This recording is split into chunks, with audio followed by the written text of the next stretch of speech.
The tiny red ninja woke in an old rudderless boat next to a giant blue whale. The whale sang a sad song, but the tiny red ninja did not understand. So he sat and listened as the whale crooned and the moon sank into the horizon.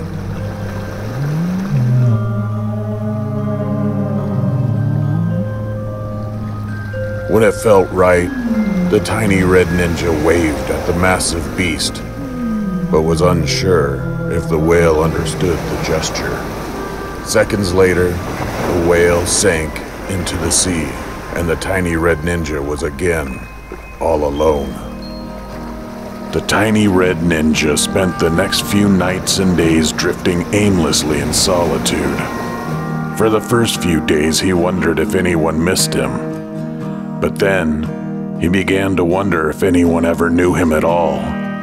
But mostly, he thought about the giant blue whale and its sad, lonely song. You're way off course. I mean, way off. Is that a tear? Are you crying? Do you need a hug? I'm translucent. There's nothing to substantially grab onto, but I can try. What's going on? Are you okay? Wait. Did you come across a big blue whale? Oh no, you did!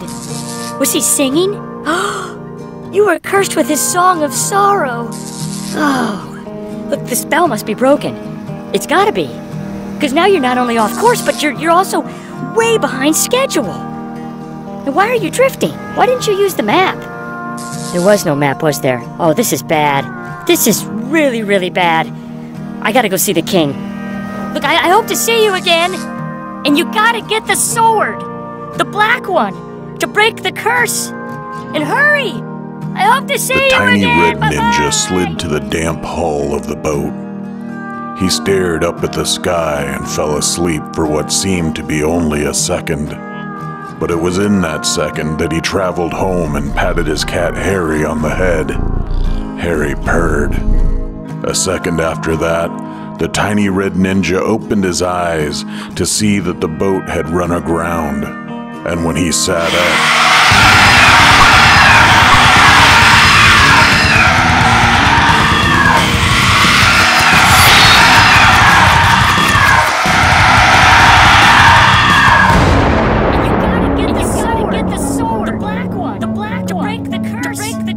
the tiny red ninja watched the black sword fall through time and space as the voice of the ghost echoed from all directions. Cursed with his song of sorrow. Look, the spell must be broken.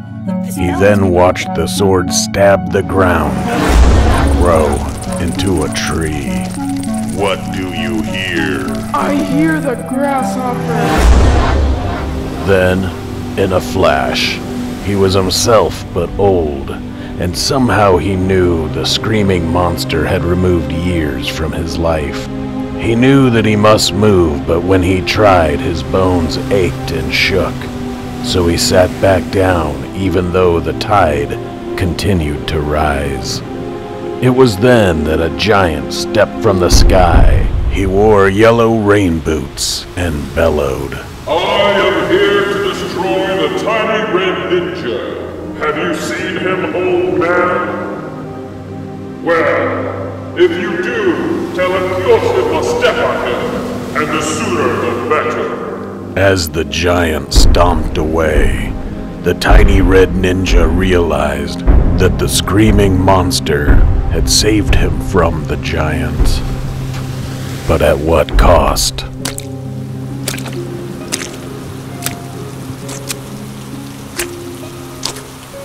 The tiny red ninja walked for 8 days without sleep, and on the 9th morning it rained. But the ninja did not stop.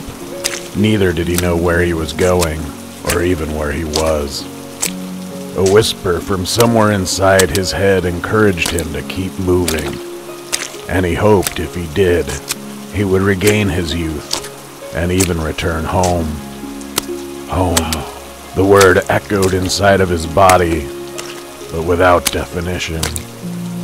He tried to conjure memories from his life before this life, but with every soggy step, his past became softer and further away.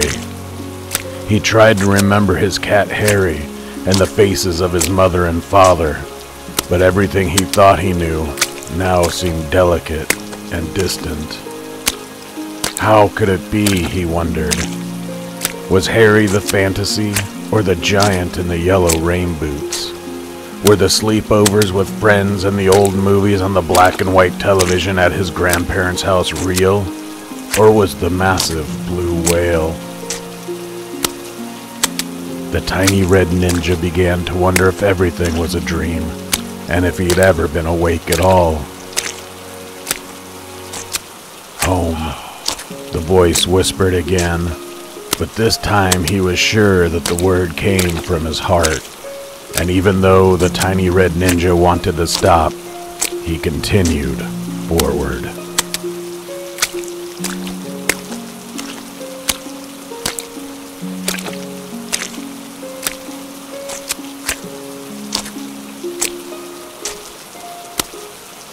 Three more days had passed, and the pelting rain had become flakes of snow that danced and whirled as it fell to the ground.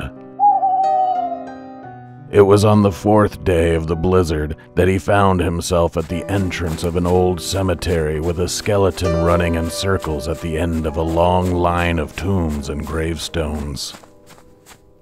The tiny red ninja did not know what to make of the scene, and then the skeleton spoke. Oh, happy Halloween, old-timer. Forgive me running, but it's the only way to keep warm. Okay. Let me get into character, will ya? I haven't had to do this for a long time.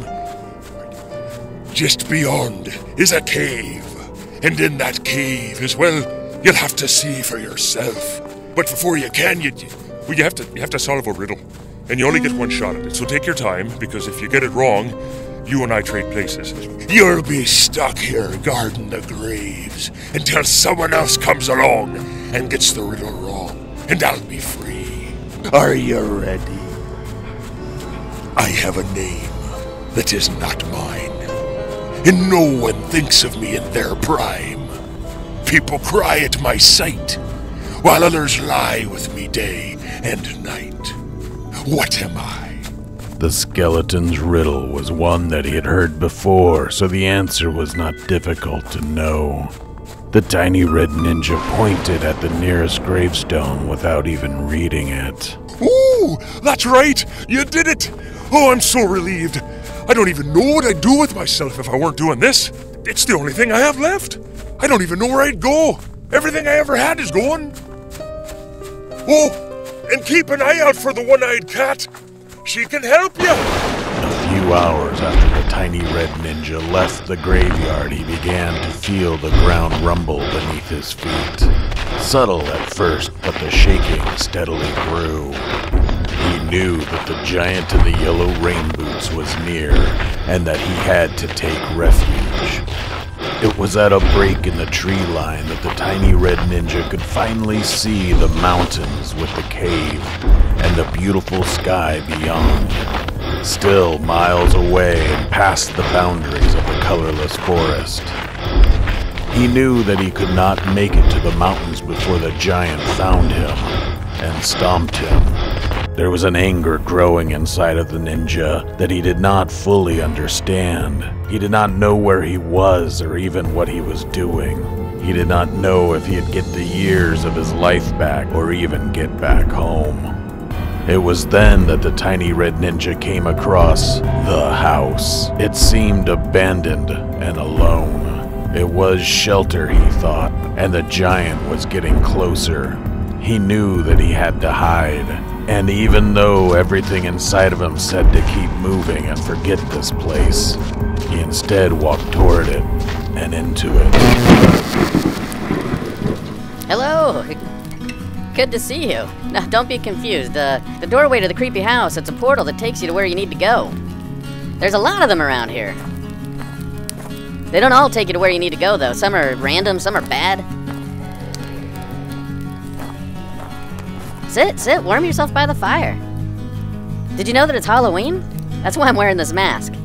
Is that why you're dressed like a ninja? Oh, I see. I'm not sure how you got here. I'm not sure how I got here. Do you remember falling asleep? I don't. Last thing I remember is water. What's the last thing you remember? Well, you don't have to say, that's fine. But this place, it feels like a dream to me, you know? That's why I asked if you remember falling asleep. There's lots of us here. Some old, some young, some medium. Some stay for just a bit, sometimes hours, sometimes minutes.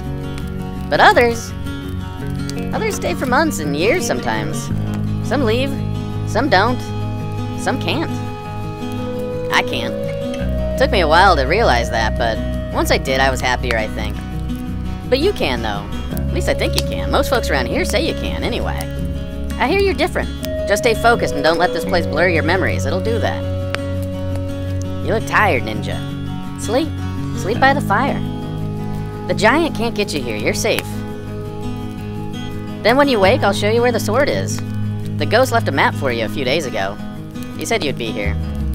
Thanks for watching. Click the subscribe button. The Tiny Red Ninja will return. New episodes every week.